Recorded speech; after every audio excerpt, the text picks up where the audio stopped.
Maraknya virus Omikron yang terus meluas di tanah air saat ini membuat masyarakat pun kian waspada dengan penyebaran jenis penyakit yang tergolong masih baru setelah virus COVID-19. Dan baru-baru ini virus varian baru tersebut pun sudah memakan korban yang salah satunya merupakan publik figur tanah air, yakni Elma Theana. Terkait pemberitaan tersebut, adik Elma Sony Septian bersama sang istri, Fairuz Ar-Rafiq, turut buka suara. Lantas seperti apakah tanggapan keluarga mengenai hal tersebut? Kalau Kak Elma, iya sih kita kaget ya sebenarnya kenapa Kak Elma nggak hadir di sini, karena memang ini kita yang harus memang waspada ya gitu loh. Sebenarnya Kak Elma itu kan saya tahu sekali orangnya sangat jaga banget gitu loh. Dan dia itu sebenarnya kondisi badannya tuh lagi drop, tapi kan dia kerja ya. Gitu, kondisi dia ke Bali itu bukan lagi liburan, tapi dia lagi kerja di sana, lagi survei tempat untuk acara ya gitu. Terus balik ke sini, tiba-tiba dia memang menurut saya orang yang sangat peduli terhadap kesehatan. Karena orangnya swab-swab terus, padahal swabnya tuh udah negatif. Nah, tahu-taunya pas sorenya itu dia ngabarin kalau swab lagi positif gitu. Jadi bukan ketika karena pulang dari Balinya sih, karena ketika perginya kan dia ngerasa mulai gak enak badan. Udah turun lah imunnya, tapi pas swab kan negatif gitu kan. Selama di Bali juga nggak kenapa-napa, minum vitamin segala macam.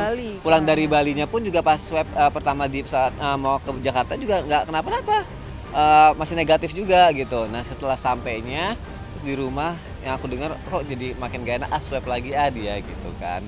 Ya ternyata ya hasilnya mungkin itu gitu kan. Tapi ya dia bilang sih sebelum ke sana dia udah mulai imunnya udah mulai gak enak. Tapi karena dipaksain kerja ke sana ngurus pernikahan temennya ya, pernikahan temennya. Ya udah, tapi tadi alhamdulillah dapat kabar sih kayak udah mulai fit, badannya udah mulai fit.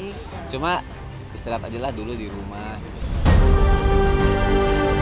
Kabar terjangkitnya virus Omikron yang dialami oleh Elma Theana nampaknya membuat masyarakat harus tetap waspada dengan virus yang sedang marak diperbincangkan akhir-akhir ini.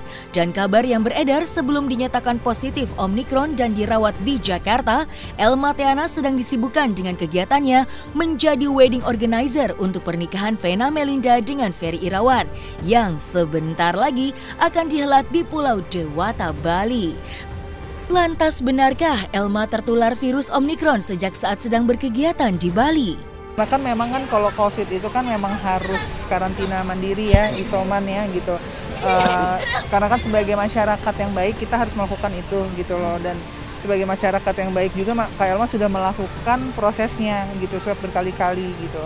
Dan itu pun kenanya setelah pulang dari Bali gitu. Mungkin nggak tahu ada kegiatan apa di Jakarta yang akhirnya dia kena gitu. Itu pun kita juga kaget banget sebagai keluarga ya, karena kita tahu banget maksudnya kayak gitu. Nah makanya kan aku bilang aku sih yang paling cerewet sama dia, jaga kesehatan, jangan sering keluar atau apa segala macam. Aku sering ngomong. Harusnya ketika sebelum berangkat, ketika imunnya drop ya memang harusnya nggak usah berangkat dulu. Cuma kan karena on duty ya, karena pekerjaan. Tapi bukan karena tiba-tiba dari sana abis jalan-jalan segala macam itu enggak gitu. Karena emang udah dari Jakartanya udah maksain kerjanya itu sih, dia emang hard worker banget sih ya, pekerja keras banget.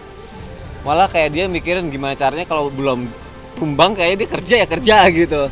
Makanya aku bilang udahlah jangan sampai nunggu tumbang apa segala macam, ditambah lagi juga mungkin dia jaga makannya kali atau apa segala macam. Oh iya, dia bilang katanya dia kayak kena itu gara-gara diet ya. Jaga makan juga. Udahlah kalau yang namanya orang kerja ya saat kayak gini jangan terlalu diet. Olahraga iya, makan sehat iya, vitamin wajib gitu kan. Jadi nggak usah lah terlalu mikirin yang untuk cara menurunkan berat badan nggak harus selalu diet kali ya, mungkin diet caranya salah. Nggak harus ngurangin makan apa segala macam, tapi kan mungkin bisa dengan olahraga, ngurangin tepungnya, ngurangin gulanya, atau makan makanan yang lebih sehat kan bisa. Cuma mungkin nanti deh karena aku nasihatin dulu cara diet yang benar. Kita belum ketemu soalnya. Belum ketemu soalnya. Gini loh, maksudnya kita belum ketemu sama sekali kan, karena pas tiba-tiba COVID. Terus juga setiap ketemu padahal kita itu saya tadi sempat ya maksudnya saya juga orangnya adalah taat prokes banget. Semua swab, ya mas tahu lah kalau mau ketemu saya swab dulu, harinya tanggalnya harus sama hari itu gitu kan, karena menjaga ya gitu. Saya punya anak 3 gitu, nggak usah mas-masnya, kakak saya aja tuh Kak Elma kalau ketemu kita ketemu lu swab mulu kata dia. Kemarin kan gue udah swab, kalau ketemu misalkan nih hari ini swab, besok mau ketemu tuh harus swab lagi. Pokoknya kita wajib swab di hari H gitu ya pokoknya. Swab terus. Ya, itu kan gitu. Salah satu ikhtiar kita ya untuk menjaga protokol kesehatan ini juga ya gitu. Pakai masker tentu. Cuma kalau ini kan lagi wawancara ya, jadi aku buka. Kalau sehari-hari kita pakai masker. Aku malah lupa. Ya sudahlah, sudah terlanjur ya. Kita pakai masker, kita swab dulu, tetap jaga jaraknya juga, dan aku lebih milih-milih juga gitu untuk ketemu sama siapa gitu. Paling enggak dimaklumi dan teman-teman yang lain juga memaklumi karena kondisi kita seperti ini. Tapi paling enggak dengan kita menjaga protokol kesehatan seperti yang tadi aku bilang, pandemi ini tidak menghalangi kita untuk bersilaturahmi gitu. Yang penting kita saling mawas diri, gini, saling tahu bagaimana yang harusnya dilakukan dan tidak boleh dilakukan. Karena kan gini, kita lihat dulu nih niatnya apa. Niatnya ini kan kita berdoa, ngaji, syukuran untuk acara anak kita ya gitu loh. Bukan party-party nggak jelas gitu ya. Kita juga nggak mau kayak gitu karena yang kita lakuin selama ini juga kita nggak pernah lakuin itu sih gitu. Kita jaga banget orangnya gitu. Keinginan untuk ini itu pasti ada lah gitu, tapi ya kalau emang kita mau melakukan itu juga kita harus prokesnya harus ketat ya gitu, prokesnya harus diikutin biar kita juga jangan sampai merugikan banyak orang juga. Jadi ngundang cuma 50 orang itu kan udah kayak kok misalkan ada kok gue nggak, misalkan yang satu bukan kita nggak mau ngundang tapi karena lagi COVID jadi kita meminimalisir biar nggak ada penyebaran dan orang yang kita ya, dan ini adalah orang-orang terdekat aja gitu. Terjangkit virus varian baru yakni Omikron, Elma Theana pun kini harus menjalani isolasi mandiri sampai dirinya benar-benar dinyatakan pulih. Menurut pengakuan artis kelahiran 3 Oktober 1974 tersebut, ini adalah kali kedua dirinya terjangkit virus dan dinyatakan positif. Lantas, seperti apa kondisi terkini dari Elma Theana saat ini? Capean, lelah banget emang. Jadi biasa bandel.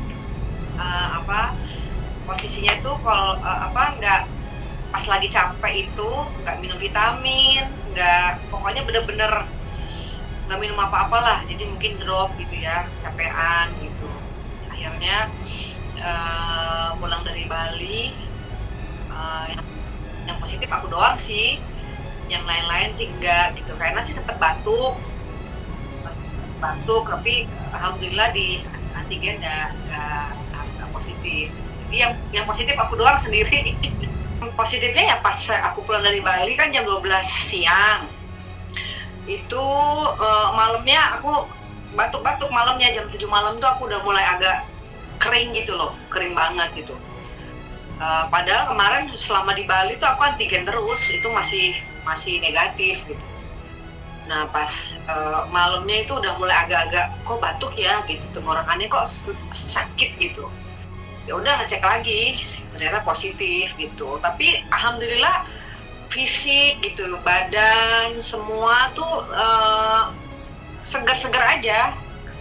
Makan masih enak, penciuman juga masih bagus sampai sekarang gitu. Cuma ini aja, cuma masalah tenggorokan aja, sedikit agak batuk, terus flu ya, mau agak flu gitu, agak berat, agak demam tapi nggak terlalu. Aku ngecek sih masih oke lah ya, nggak terlalu demam banget gitu. Terus akhirnya begitu malam cek positif, itu aku ngecek semua rumah sakit penuh semuanya. Akhirnya minta tolong dari pihak rumah sakit datang ke sini untuk kasih aku obat, aku dikasih infus, terus ya udah suruh istirahat lah apa. Karena yang pertama juga aku juga waktu yang pertama kali kena juga biasa aja, makanya dokter juga bilang kalau nggak ada gejala ngapain ke rumah sakit, karena kan pada waktu itu kan nggak ngerti harus kayak apa kan, pertama kali COVID kan nggak ngerti harus minum apa, harus ngapain gitu. Di rumah sakit juga makan enak, penciuman enak, terus aku tuh nggak tidur, cuma kerjanya jalan-jalan aja gitu. Sampai ngapain sih Mbak dirawat? Ya pengen istirahat aja gitu. Jadi sekarang begitu kena, aku di rumah aja minum obat, dan kalau memang harus pengen suster datang untuk memberikan infus, aku udah dari tadi malam sampai hari ini orang rumah sakit datang terus ke rumah gitu.